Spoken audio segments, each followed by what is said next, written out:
There's several aspects to the East China Sea dispute. The first is, of course, it's a sea. So it's a maritime boundary in Northeast Asia for South Korea, Japan, and China, as well as Taiwan.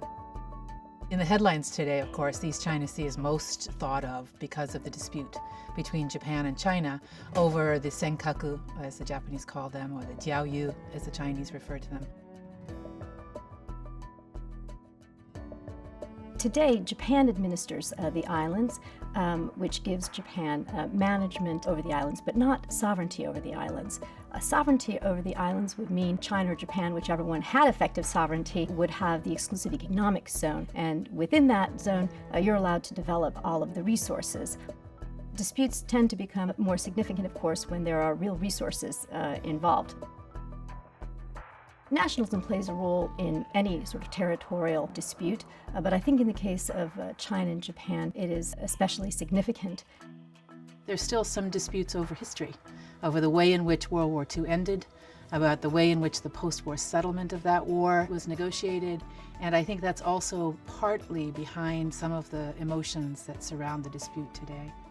The islands were ceded in 1895 to Japan after the Sino-Japanese War, and so these islands again are part of sort of a deep sense of Chinese humiliation at the hands of the Japanese. I don't think that any of the three parties, the United States, Japan, or China, has an interest in having this dispute turn into a trade war. Our economies are very heavily integrated. A stable Asia-Pacific is in the interests of everyone, not just Japan and China. China is rising. We recognize that China is going to assert its interests in new and different ways as its economic and military power continues to grow. But the United States is very concerned to ensure that it does so in a responsible manner. So I think we're watching, we're waiting, we're trying to determine what this rising power is going to mean for all of us.